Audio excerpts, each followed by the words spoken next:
Olá, vamos dar continuidade ao nosso curso de sistemas microprocessados.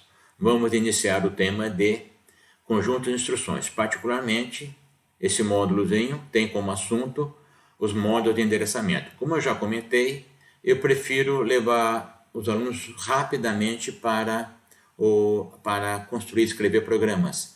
E com isso, então, eles vão praticando tudo que aprenderam nesses assuntos de instrução e modo de endereçamento.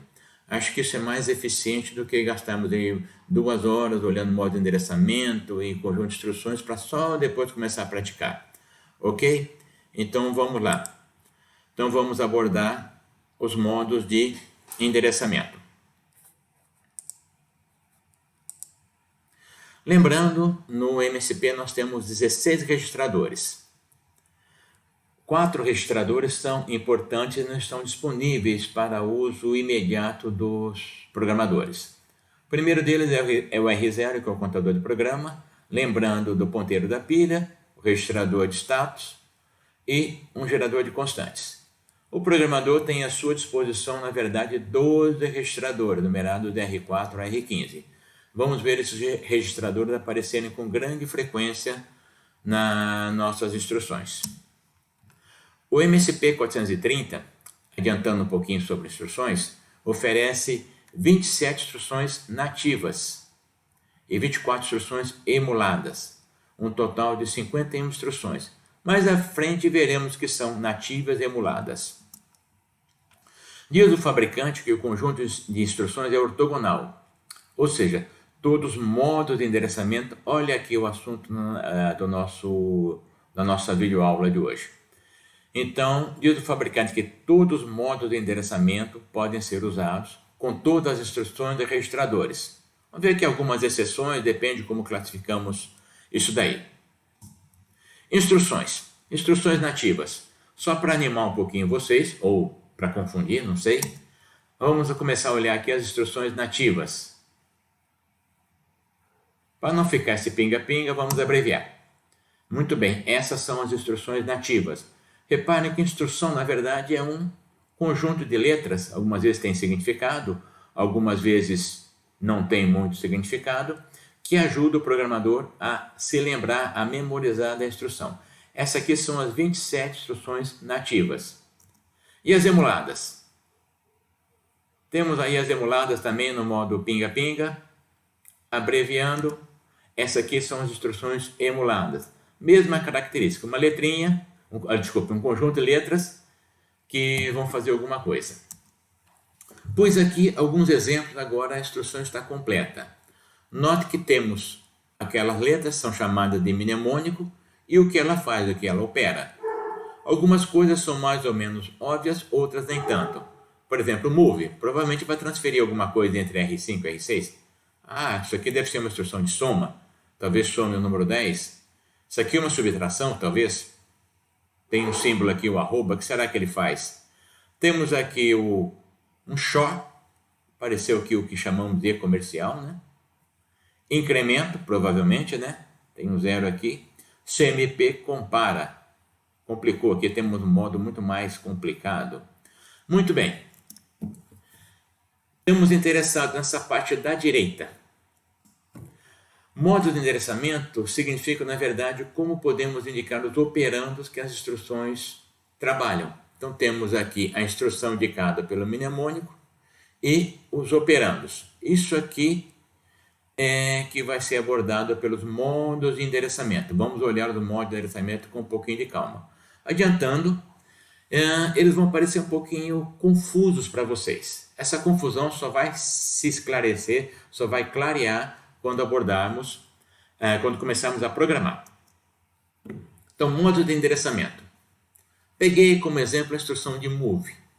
Move, fonte, destino, né? SRC, estou mantendo a sigla em inglês, fonte, e DST, destino. Então, leva alguma coisa da fonte para o destino. Se usa o mnemônico move. Na verdade, move não é bem o correto. O termo correto seria copia, já que retira da fonte e coloca no destino. Porém, o que está na fonte não é destruído. Ao usarmos move, parece que removemos da fonte e colocamos no destino. Mas na verdade não é bem isso, é cópia. Mas quando começaram a projetar os microprocessadores, usaram o Move e Move ficou até o dia de hoje. Então, Move, movemos da fonte para o destino. Então, a sigla será sempre essa: fonte na esquerda, destino na direita. Nós podemos trabalhar em 8 bits quando colocamos um ponto B ou em 16 bits quando colocamos um ponto W.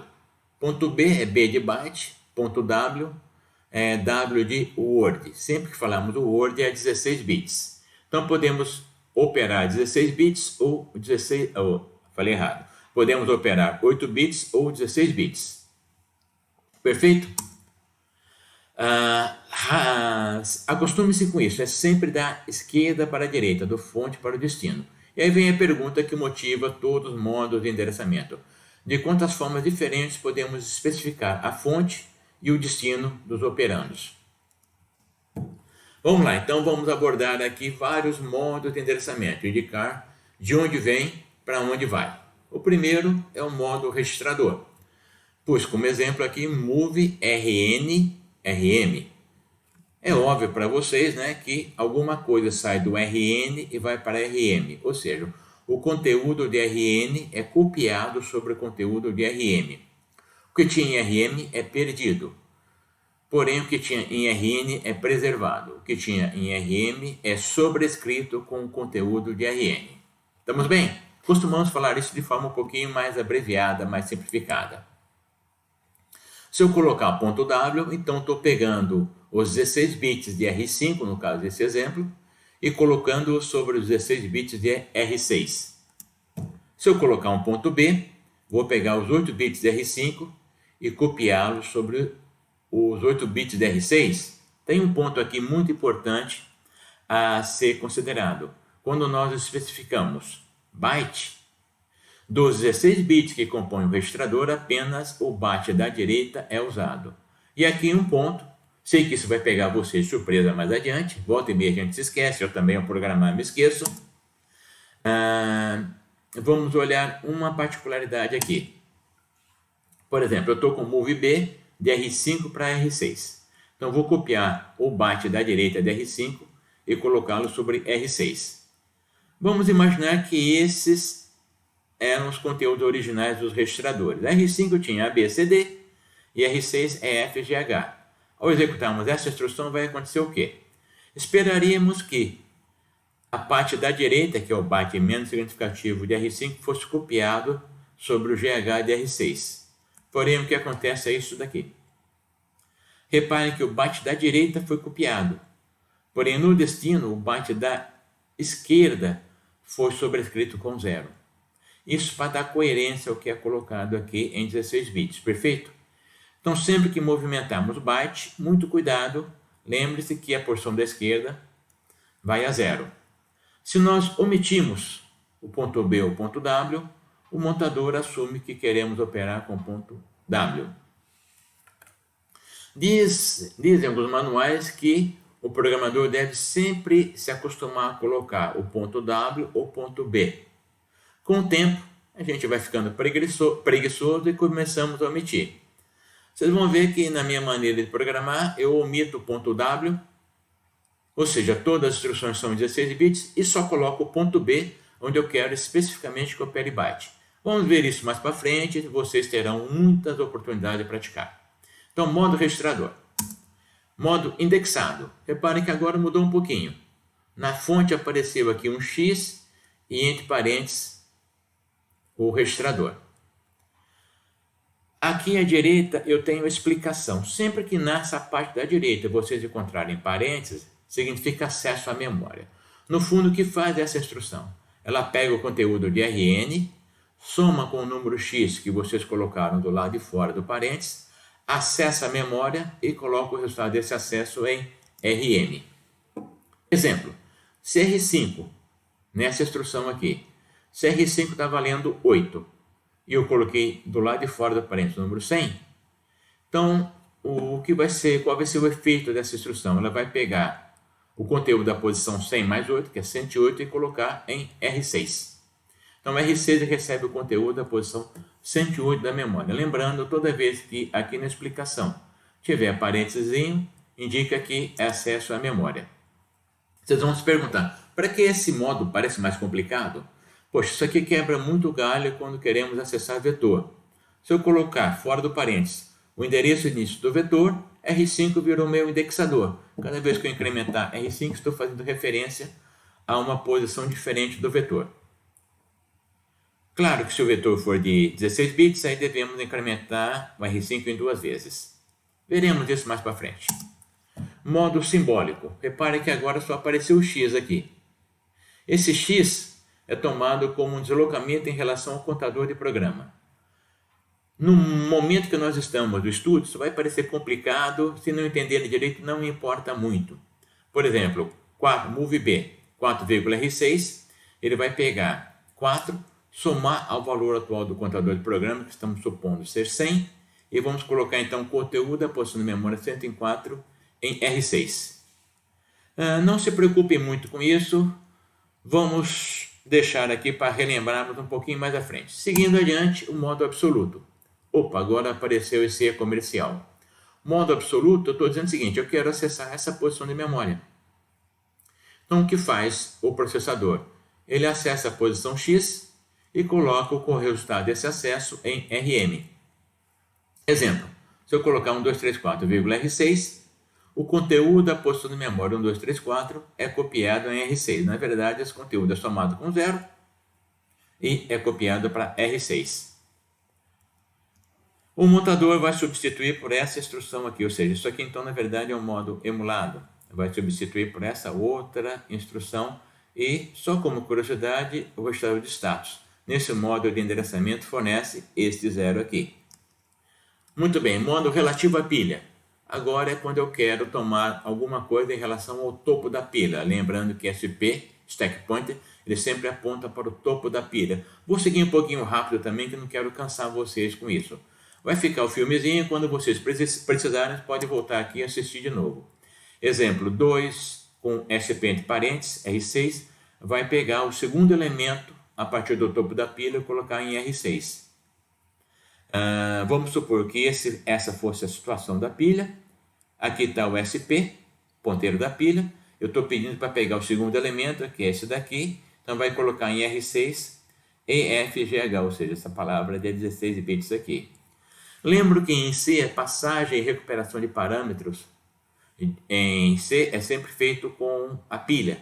Então, usa muito a pilha quando se opera em C, isso é muito importante para os compiladores. Modo indireto. Eu costumo explicar essa instrução fazendo analogia com ponteiros de C. Sei que tem gente que talvez nunca programou em C, mas em suma, o que é um ponteiro? Ponteiro é uma variável especial cujo conteúdo é um endereço. Quando vocês não colocam nada nessa variável, usam o nome dela, vocês estão fazendo referência ao conteúdo dela, que é o endereço. Se coloca um asterisco na frente, aí esse ponteiro está apontando, ou seja, está operando, está dizendo respeito a uma posição de memória, talvez uma variável. A mesma coisa aqui, eu posso dizer para o montador, para o meu processador, que o conteúdo de um registrador agora é endereço. Por favor, interprete o conteúdo RN como endereço. Então, esse arroba, quando eu coloco aqui, ele diz para a CPU, olha, o conteúdo de RN vai ser interpretado como endereço. Acesse o endereço cujo número está em RN e coloque o resultado em RM. Por isso aqui está o RN entre parênteses. Não tem para o processador a mínima diferença se o número que está no registrador é endereço ou não é endereço. Eu, programador, sou o rei, digo, olhe isso como endereço ou não olhe como endereço, olhe como número. Exemplo. Vamos supor que R5 esteja valendo 1, 2, 3, 4. Se eu colocar @R5, o processador vai na memória, busca o conteúdo da posição de memória 1, 2, 3, 4 e coloca esse conteúdo em R6. Aqui, numa das particularidades, só pode ser usado como fonte. Já quebramos um pouquinho aquela ortogonalidade que o fabricante nos prometeu. Se eu quiser usar como na direita, eu sou obrigado a usar o modo indexado. Isso aqui vamos abordar mais para frente. Seguindo, modo indireto com autoincremento. Então temos aqui, olha só, apareceu um maisinho aqui, né? Queremos dizer o seguinte, acesse a posição cujo endereço está em RN, coloque o resultado em RM e incremente RN. Em C a gente faz muito disso, né? Se for ponto B, o RN é incrementado em 1. Se for ponto W, o RN, né, que é esse registrador aqui da esquerda, é incrementado de 2. O próprio processador já faz isso para você. Exemplo, se R5 está valendo 1, 2, 3, 4, estou pedindo esse acesso, reparem que não tem nada, então o montador assume que é ponto W. Então o resultado ele vai pegar o conteúdo da posição 1, 2, 3, 4 da memória, escrever em R6 e incrementar R5, por causa do mais aqui. Então R5 de 1, 2, 3, 4, sofreu um incremento de 2, foi para 1, 2, 3, 6. Também não pode ser usado como destino. Aqui fica um desafio, só para a gente praticar um pouquinho. Vamos lá. Se eu executar essa instrução aqui, com R5 igual a 100. Vamos olhar um pouquinho. Bom, é uma operação em 16 bits, então R5 vai ser incrementado de 2. Ok. Vou pegar o conteúdo da posição apontada para R5, que vale 100. Então, provavelmente vou estar acessando a posição 100 da memória e escrevendo de volta na posição indicada pela soma de R5 com o número que está do lado de fora. Talvez fique 100 mais 100, 200. À primeira vista, talvez então eu pegue o conteúdo da posição 100 da memória e escreva esse conteúdo na posição 200 da memória. Será que é isso? Na verdade, o resultado vai ser pegar o conteúdo da posição 100 da memória e escrever na posição 202. Puxa, por que não 200? Por que 202? Isso pelo seguinte,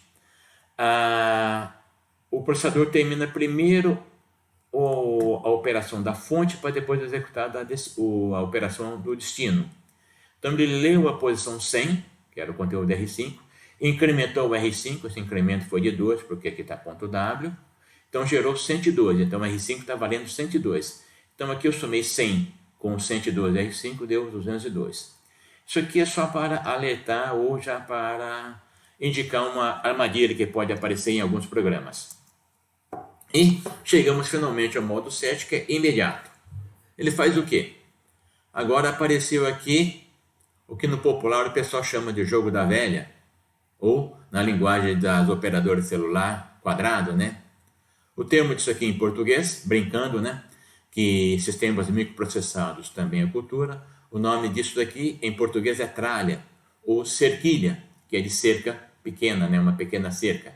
Bem, eu vou usar o termo mais comum que os alunos costumam usar e que tem, vamos dizer, mais apelo imediato, né? Que é o jogo da velha. Muito bem, o jogo da velha aqui indica que eu quero operar diretamente esse número, ou seja, está aqui o valor que eu quero operar. Ele pega o número N e coloca no registrador. Apenas isso. Na verdade, é um pouquinho mais complicado para o programador, não se preocupem. Desculpem, para o processador. Então, o montador substitui por essa coisa aqui. É um pouquinho mais complicado, eu também vou passar um pouquinho rápido, sem grandes preocupações com vocês, ok? Aqui então temos um resumo, os 7 modos de endereçamento e um pequeno resumo. Toda vez que tiver alguma confusão com os modos, recorram a esse slide aqui. Ele, vamos dizer, resume, tem a pretensão de dizer de forma completa, todos os modos de endereçamento. Lembrando que esses 3 modos não podem ser usados como destino, só como fonte. Então temos 7 modos de endereçamento para a fonte e somente 4 modos como destino. Pergunta: de quantas formas diferentes podemos especificar fonte e destino? Bom, temos fonte, 7 modos, destino, 4. 4 vezes 7, 28. Então temos 28 maneiras diferentes de combinarmos fonte e destino. Isso tudo que eu apresentei são os modos de endereçamento para o programador. Na verdade, eles se resumem em menos modos. Eu vou apresentar mais 2 transparências. Se vocês se confundirem, podem ignorá-la por enquanto. Estou apenas antecipando algumas perguntas que vocês podem fazer no futuro. tentando adivinhar as dúvidas dos alunos, né? Uma pretensão do professor. Mas seguindo, vamos olhar então 2 slides e não se preocupe se eles confundirem. Se confundir muito, pode ignorar. O primeiro deles é que temos os 7 modos de endereçamento.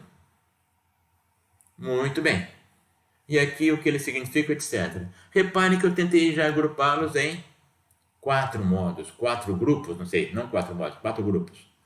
Na verdade, quando se projetou essa CPU, o fabricante reservou 2 bits na palavra de código da instrução para indicar o modo de endereçamento. São esses 4 grupos.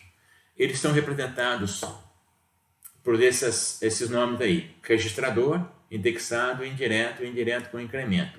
Então, esses 7 modos foram imaginados, foram criados para facilitar a vida do programador. Na verdade, para o processador existem somente 4 modos, e eles são indicados por um campo de 2 bits chamado de AS. 00, 01, 10 e 11. Isso aqui é o que vale para o processador. Isso aqui vale para nós, programador, são os modos de endereçamento. No fundo, então, existem somente 4 modos de endereçamento: registrador, indexado, indireto e indireto com incremento. Porém, para facilitar a vida do programador, temos 7 modos. São os modos de endereçamento da fonte. E para o destino? Muito bem, para o destino, o fabricante reservou apenas 1 bit para indicar o modo de endereçamento. Já estão desconfiando, são esses 2 modos aí que se chamam registrador e indexado.